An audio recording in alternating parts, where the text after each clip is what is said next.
What's up everyone and welcome back to the MMA Zone. Today, let's get started with Alex Pereira reveals plan for UFC 301. Alex Pereira made it clear earlier this year that he plans to set the record for the fastest turnaround between title defenses, a record currently held by Ronda Rousey. Despite having a UFC 300 title defense scheduled against Jamal Hill, Pereira still has his sights set on fighting at the upcoming UFC 301 card in Brazil. With training camp underway for what he hopes will be his first successful title defense, the Glory Kickboxing Hall of Famer opened up on his training for the fight, as well as his plans for a quick turnaround at UFC 301. If everything works out, right? First I have to win this fight, right? I work with the reality I can lose. I can win. Either can happen, but I am doing everything so I can leave with a victory. If everything works out, I can do it. I can say to you guys every fight I've done with the UFC, I had the conditions, the ability to do it.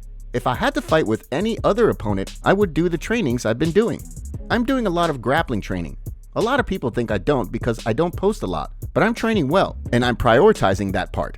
Given that Pereira has been working on his grappling, it sounds as though he's been preparing for a potential fight with Magomed Ankalaev, as well as his UFC 300 opponent, Jamal Hill. The turnaround between events, of course, is quite literally just 21 days, meaning that the champion may be cutting things pretty close if he's able to get the job done in April. Next up, let's take a look at Ariel Helwani reacts to Conor McGregor's situation. Conor McGregor's long-awaited return fight has continued to be postponed. While there was initially talk of him returning late last year or at the UFC 300 card in April, once he had completed 6 months of testing, neither came to fruition, with Dana White shifting the focus of McGregor's return to the fall. With just 2 fights left on his contract, many, including Ariel Helwani, are of the mindset that the UFC may be icing McGregor out for fear of their biggest star leaving the sport amid negotiations for their next broadcasting deal and entering into the world of boxing thanks to interest from Saudi Arabia. During a recent episode of the MMA Hour, Ariel Helwani spoke with SBG Ireland's John Kavanagh about the situation after Nate Diaz spoke up in support of his former foe. I think that he's being iced out, and I love to see Nate speak on his behalf. I don't know if you saw his tweet. How about that? Yeah. Nate saying free Conor. And I know there's more to it, and I know he has a lot going on. But to me, comparing it to the world of boxing, Anthony Joshua, Tyson Fury don't say, I hope I get the call. He needs to be shown greater respect. He decides. If there's no 302, 301, 303 on that date, make a number. Make a show for him. He has done so much for this sport. It blows my mind. With McGregor recently indicating that after doing promotional work for Roadhouse, he plans to get back to training full-time, and plenty of pressure from the MMA community, it'll be interesting to see if there's any movement on McGregor's return. Next up, let's take a look at Renato Moicano responds to Paddy Pimblett call-out. Renato Moicano was recently booked for a UFC 300 bout against Jalen Turner. However, the fan favorite recently found himself on the receiving end of a call-out from streaking Scouser Paddy Pimblett. With Pimblett and his wife expecting twins right around the time of UFC 300, the baddie's return has been targeted for the summer. As he indicated, he wants to return to action and fight Moicano in June or July. After firing back on social media, Renato Moicano recently took aim at Pimblett in a video for his YouTube channel. I just saw a video of Paddy Pimblett calling me out, and I have response, I have considerations to do about what he's saying. The guy is delusional.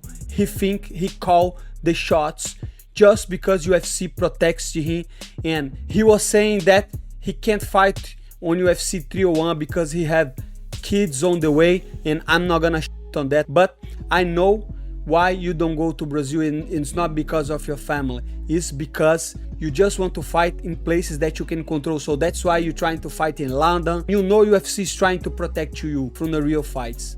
Of course, before the two compete against one another, Moicano will first step into the octagon against Jalen Turner, who sits as a pretty sizable betting favorite on DraftKings at -245, while Moicano sits as a +200 underdog. Next, let's take a look at Sean Strickland reveals sad news. Former UFC middleweight champion Sean Strickland has been open about his mental health struggles in the past and his troubled youth. While Strickland's openness has been praised by the MMA community, all is not well for the outspoken and oftentimes controversial middleweight veteran. Speaking in a video released on his Instagram, Strickland indicated that despite being rich, famous, and having everything he's ever wanted, he's not doing well mentally. After explaining some of his specific mental health struggles and indicating that he struggles pretty frequently, he concluded, And man, I have everything I want, dude, and I still struggle with mental health, And again, I don't even know why I'm telling you guys this. I've just been kind of going through I'm fine. I'll be fine. I'm going to go train right now and try to hurt all my friends, and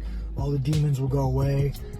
I just want you guys to know that I have everything I could ever want in the world, and I still struggle. So whatever you guys are going through, man, hope you all feel better. Go to the gym, train. Wish you all the best.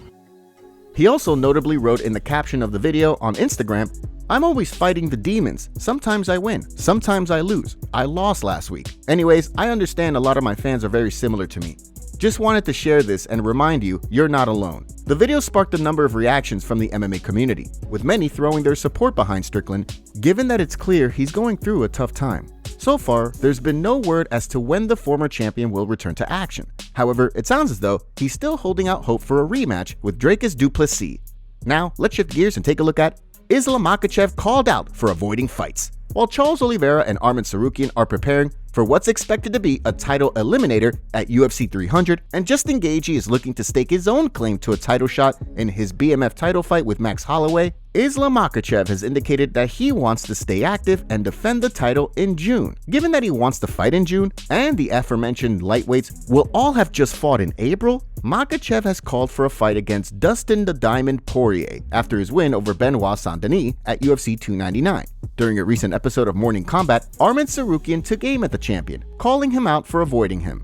I feel like Islam wants to avoid us, and he feels like I'm gonna win, and he for him it's better to fight Poirier than me, you know, because I am a more dangerous for him because I know wrestling, and I mean, maybe he can make more money with Dustin. Probably because of that, he's interesting. Anyway, for me, doesn't matter. So I just focus on Charles Oliveira, but after that fight, we're gonna talk. As Makhachev indicated in the weeks following his victory over Alexander Volkanovski, his plan is to defend the title this summer, before then closing out the year with another title defense, meaning Tsarukyan could still get his crack at the title this year. With a slew of contenders eager to cement their claim to a crack at the lightweight belt, it'll be interesting to see how the UFC decides to handle things. Next, let's take a look at Chito Vera doubles down on Sean O'Malley cheating at UFC 299. At UFC 299, Chito Vera lost a rather lopsided decision to Sugar Sean O'Malley. While Vera received plenty of praise for his heart, the UFC veteran found himself largely unable to execute his game plan, ultimately coming up short in his bid to capture UFC gold. Since the fight, he has also lobbed some unexpected accusations at the bantamweight champ, indicating that, whether intentional or not, O'Malley's hair was suspiciously slick. During a recent episode of the MMA Hour, he doubled down on his claims. I braid my hair in the past, and if you braid it in a normal salon, they put an extremely big amount of pomade, gel, whatever they use, right? To make it nice and tight. When the UFC lady did my hair before the Franqueta, which is the main person that does everybody, she didn't use nothing. She just went a little bit of water, and when I finished the fight with Frankie, I was dry. Every time I was grabbing Sean, it was like grabbing a fish out of the water. It was just like boom. And maybe he didn't attempt it too, but he was extremely greasy on his hair. As O'Malley recently indicated on an episode of the Timbo Sugar Show, despite the dislike he and Vera have for one another, even he was impressed with Vera's toughness after eating a flush knee. Like, bro, I don't like Chito, whatever, but the toughness he showed, because I've put a lot of people away. I've broke a lot of people and just been able to put people out. Bro, he was there. Facial fractures. He was there. He was still there, still dangerous, still like, at one point, I remember in the 5th round, I hit him with the right hand, and I started pointing because his eyes were like crossed, and he didn't know where he was at, and it was still couldn't. That's just how tough he is, bro. Some members of the MMA community were quick to weigh in, with Steffi Haynes writing, "Chito needs to be quiet. He did literally nothing for 3 rounds, then had an okay 4th round, which I still scored for Sean, and got mopped in the 5th. For him to throw shade after that performance is grimy AF. Just shut it already. I say this as a dedicated SOM hater."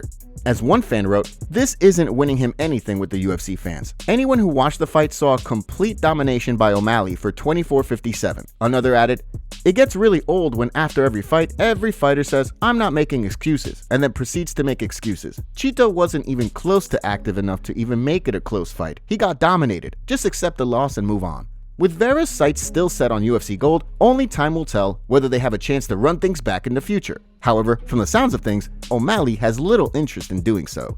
Next, let's take a look at Petr Yan reveals sad news. After successfully snapping a 3-fight skid with an impressive performance against Song Yadong at UFC 299, fans will have to wait for some time before seeing Petr Yan back inside the octagon again. While fans were eager to see the former bantamweight look to build momentum on the win in an attempt to cement his place as one of the top contenders in the division, he's now headed for surgery. Despite having some pretty significant injuries, he seems more motivated than ever. In a post on social media, Yan wrote, "So, MRI confirmed ACL rupture, meniscus tear, and groin injury. Surgery is scheduled for tomorrow. Nothing will break me. I'm determined to come back stronger than ever in no time."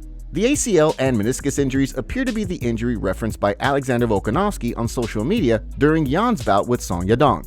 Volkanovski was quick to point out that the former champ appeared to be dealing with a leg injury, which prompted a response from Yan after the fight, who took to social media writing that the former featherweight champ has good eyes if he was able to catch the injury live in real time.